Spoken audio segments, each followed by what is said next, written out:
बिस्मिल्लाहिर्रहमानिर्रहीम। अस्सलामु अलैकुम नाजरीन, कोह तूर क्यों मुक़द्दस है? कोह तूर पर ज़ायरीन नंगे पाँव क्यों जाते हैं? यहूदी जोड़े शादी के बाद सुहाग रात कोह तूर पर क्यों गुजरते हैं? और वहाँ कंबल ओढ़ कर क्या अमल किया जाता है? यही हमारी आज की वीडियो का मौजू होगा। और आज हम आपको कोह तूर के मुतालिक हैरान कुन हक़ाइक़ बताएंगे। मगर वीडियो में आगे बढ़ने से पहले अगर आपने अभी तक हमारे चैनल को सब्सक्राइब नहीं किया तो ज़रूर कीजिए, क्योंकि यहाँ मुनफरद मालूमात पर मबनी वीडियोस मिलती रहेंगी। नाजरीन, कोह सीना या तूर सीना, जबल मूसा या कोह तूर, जजीरा नुमाए सीना मिस्र की वो मशहूर पहाड़ी है जिसका ज़िक्र कुरान मजीद, फुरकान हमीद और तौरात में आया है। नाजरीन, अल्लाह तबारक व तआला ने तूर पहाड़ की कुरान मजीद, फुरकान हमीद में कसम खाई है।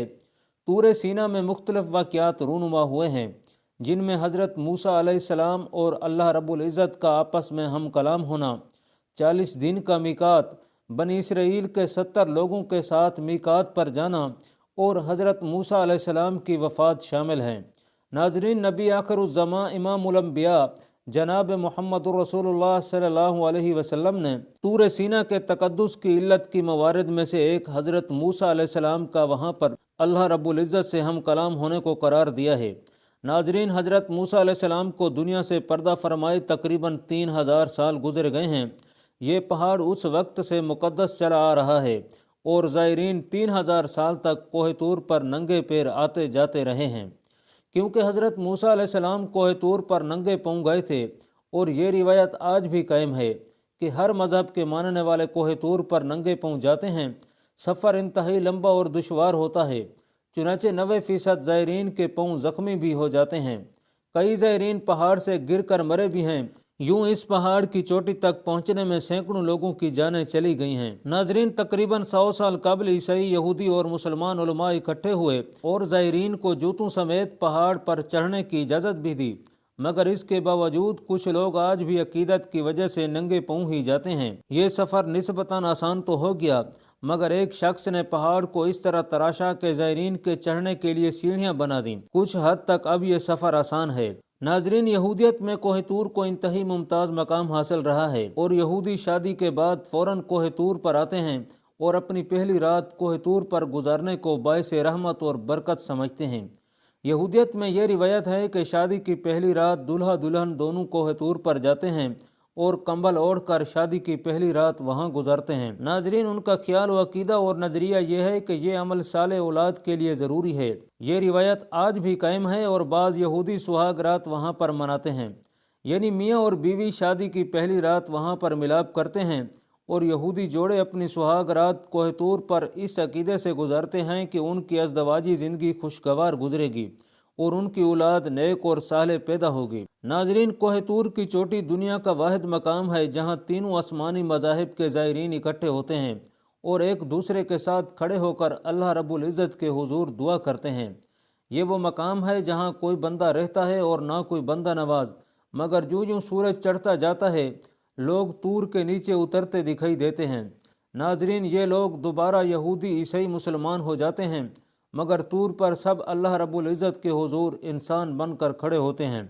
यहाँ तक कि तूर के दामन में सेंट कैथराइन पहुंचकर ये दोबारा एक दूसरे के दुश्मन बन जाते हैं। ये सिर्फ कोह तूर की बरकत है कि चंद लम्हों के लिए तीनों मज़ाहिब के लोग बरकत के लिए इकट्ठे होते हैं।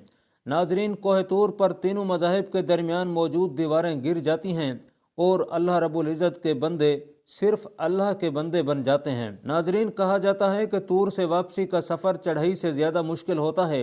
ज़ायरीन खुली आंखों से ख़तरनाक सीढ़ियाँ और होलनाक घाटियाँ देख सकते हैं और हर बार रुक रुक कर ये सोचते हैं कि क्या कल रात हम इस मकाम से भी गुजरे थे, और ये सोच कर उनकी रूह तक कांप जाती है। पूरे पहाड़ पर घास का तिनका तक नहीं और ये सियाह पत्थर का पहाड़ है और कोई परिंदा और कोई जानवर तूर पर मौजूद नहीं और पानी का कोई चश्मा भी नहीं होता, क्योंकि अल्लाह रब्बुल इज़्ज़त ने इस पहाड़ पर तजल्ली डाली थी तो ये पहाड़ जल गया था। नाजरीन, रिवायात में आया है कि हज़रत मूसा अलैहिस्सलाम कोह तूर पर अल्लाह रब्बुल इज़्ज़त से हम कलाम हुआ करते थे और एक दिन हज़रत मूसा अलैहिस्सलाम ने अल्लाह रब्बुल इज़्ज़त से अर्ज़ की कि परवरदिगार आलम, मैं तुम्हारा दीदार करना चाहता हूँ। अल्लाह रब्बुल इज़्ज़त ने फरमाया, या मूसा लन तरानी, यानी ऐ मूसा तू नहीं कर सकता, پھر حضرت موسیٰ علیہ السلام نے عرض کیا، پروردگار عالم میں تمہارا دیدار کرنا چاہتا ہوں۔ تو اللہ رب العزت نے حکم دیا، اے موسیٰ اس پتھر پر نگاہ ڈالو۔ اللہ رب العزت نے کوہ طور کے پتھر پر اپنی تجلی ڈالی اور اس تجلی کی وجہ سے کوہ طور جل گیا۔ ناظرین، حضرت موسیٰ علیہ السلام کی آنکھوں میں وہ تجلی پڑی تو حضرت موسیٰ علیہ السلام بے ہوش ہو گئے، اور بعض روایات میں آتا ہے کہ آپ علیہ السلام کے ساتھ بنی اسرائیل کے 70 لوگ بھی تھے۔ وہ 70 لوگ اس تجلی، اللہ رب العزت کی وجاہت اور پروردگار عالم کے جمال و جلال کو برداشت نہ کر سکے، اور وہ 70 لوگ کوہ طور پر مر گئے۔ اس وقت سے کوہ طور سیاہ پہاڑ ہے۔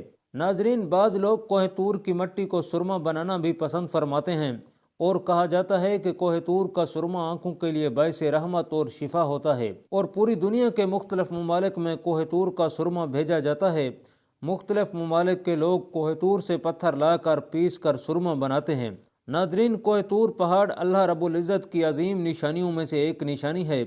پروردگار عالم نے قرآن مجید فرقان حمید میں ارشاد فرمایا، وَالتِّینِ وَالزَّیْتُونِ وَطُورِ سِینِین، یعنی اللہ رب العزت نے پہلے مٹی کی قسم کھائی، پھر زیتون کی قسم کھائی، اور تیسری قسم سورہ تین میں اللہ رب العزت نے طور سینین یعنی طور پہاڑ کی کھائی۔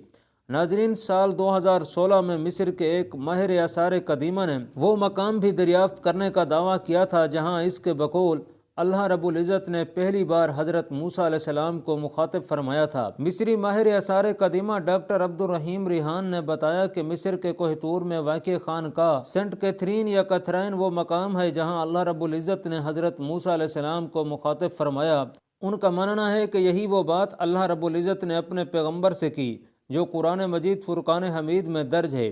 انہوں نے بتایا کہ تمام تحقیقی رپورٹ سے یہ ثابت ہوتا ہے کہ یہ وہی مقام ہے جہاں اللہ رب العزت نے اپنی تجلی حضرت موسیٰ علیہ السلام کو دکھائی تھی، جن کے اثر سے وہ بے ہوش ہو گئے اور کوہ طور جل کر سرما کی مانند سیاہ ہو گیا۔ ناظرین، اسی امید کے ساتھ اجازت دیجیے کہ آپ کو ہماری ویڈیو پسند آئی ہوگی۔ اللہ پاک کمی بیشی معاف فرمائے۔ اللہ آپ کا حامی و ناصر ہو، آمین۔